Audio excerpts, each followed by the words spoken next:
दोस्तों, रक्षाबंधन सिर्फ एक त्योहार ही नहीं बल्कि भाई बहन के बीच रिश्ते को और भी ज़्यादा मजबूत करने का पर्व है। भाई बहन के बीच के प्रेम का प्रतीक है। इस दिन बहनें राखी बांधकर उनकी सलामती और सुखमय जीवन की कामना करती हैं। साथ ही एक भावनात्मक जुड़ाव को और मजबूती प्रदान करती है।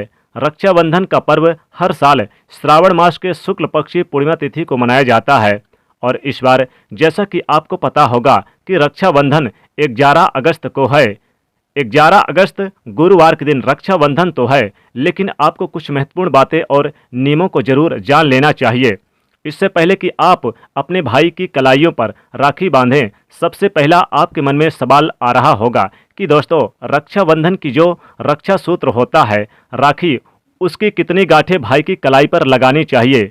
क्योंकि अगर आप ज्योतिष के मुताबिक सही गांठें नहीं लगाते तो भाई की कलाई पर राखी बांधना अशुभ माना जाता है। इसके अलावा भी रक्षाबंधन से संबंधित कुछ और महत्वपूर्ण नियम हैं जो आपको जरूर ध्यान में रखना चाहिए। जैसे कि कपड़े पहनते समय संबंधित नियम, रक्षाबंधन पर राखी बांधने समय किस दिशा में मुंह करके आपको खड़ा रहना चाहिए। ये कुछ छोटी छोटी बातें ध्यान में रखना चाहिए। ये वाकई में बहुत ज़्यादा पॉजिटिव प्रभाव डालती है। हिंदू धर्म में वैसे तो हर त्योहारों का खास महत्व माना जाता है, मगर रक्षाबंधन एक बेहद ही महत्वपूर्ण पर्व है। ये भाई बहन के प्रेम और रिश्ते को दर्शाता है। इस पर्व का इंतजार बहन और भाई दोनों को रहता है। इस दिन बहनें अपने भाई की कलाई पर राखी बांधती हैं, उनकी लंबी आयु की कामना करती हैं। ये त्यौहार भाई बहन के पवित्र रिश्ते, स्नेह और प्रेम का प्रतीक माना जाता है। और ऐसे में सभी बहनों को अपने भाई के राखी बांधते वक्त कुछ नियमों का पालन जरूर करना चाहिए। सबसे पहले बात करें कि कितनी गांठें लगाएं। रक्षा सूत्र पर तो आपको बता दूं कि राखी पर 3 गांठें लगाना बेहद शुभ माना जाता है। राखी में जो 3 गांठें लगाई जाती है वो भगवान ब्रह्मा, विष्णु और महेश को समर्पित मानी जाती है। साथ ही तीनों गांठों का अलग अलग महत्व भी है। धार्मिक मान्यताओं के अनुसार मुताबिक रक्षाबंधन पर जो 3 गांठें लगाई जाती है, इनका संबंध तो ब्रह्मा विष्णु महेश से है। और कहा जाता है कि राखी की पहली गांठ भाई की लंबी उम्र के लिए होती है, दूसरी गांठ बहन की स्वयं की लंबी आयु के लिए होती है, और तीसरी गांठ भाई और बहन दोनों के रिश्ते में मिठास लाने और शुभ स्थिति रखने के लिए यानी कि रहती है और सुखमय जीवन के लिए बांधी जाती है। कुछ नियमों का पालन भी इस दिन जरूर करना चाहिए।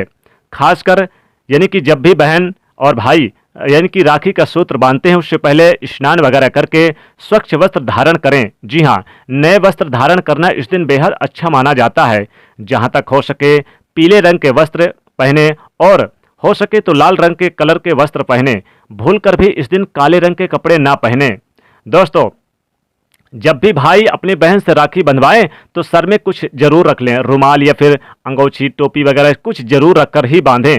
और खास बात ध्यान दें कि इस दिन आपको यानी कि भाई को जब दक्षिणा में दें तो कुल मिला के आप यथासंभव अपने सामर्थ्य के अनुसार दें, लेकिन 11, 21, 51, 108 की मात्रा में या फिर 101 की मात्रा में ही दें।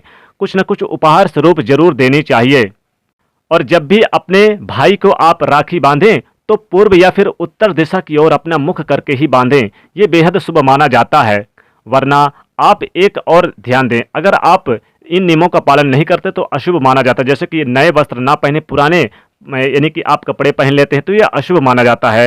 या फिर आप दक्षिण और आप पश्चिम दिशा की ओर मुख करके राखी बंधवाते हैं तो ये अशुभ माना जाता है। भद्रा काल का विशेष यानी कि ध्यान रखें। भद्रा काल में बिल्कुल भी राखी ना बांधें, ये अशुभ माना जाता है। भद्रा काल का जो साया रहेगा ये 11 अगस्त को सुबह 10:48 से रात्रि 8:51 तक रहेगा। तो आपको भद्रा के समय भी भूलकर नहीं राखी बांधनी चाहिए। इससे भी नेगेटिव प्रभाव और अशुभ प्रभाव पड़ता है। तो दोस्तों, राखी पर आपको कितनी गांठें लगानी हैं, क्या शुभ समय रहेगा? शुभ समय रात्रि 8 बजे के बाद भी आप बांध सकते हैं। अभिजीत मुहूर्त में बांध सकती हैं, विजय मुहूर्त में बांध सकती हैं। तो आपको किस दिशा में मुंह करके बांधें और किन बातों का विशेष रूप से ध्यान रखें, इसका पूरी तरह से विवरण हमने आपको इस वीडियो में दिया। तो दोस्तों, वीडियो पसंद आए तो वीडियो को लाइक कर दीजिएगा, फटाफट शेयर कर दीजिएगा और चैनल को सब्सक्राइब करके बेल आइकन को प्रेस करिएगा। जय माँ लक्ष्मी।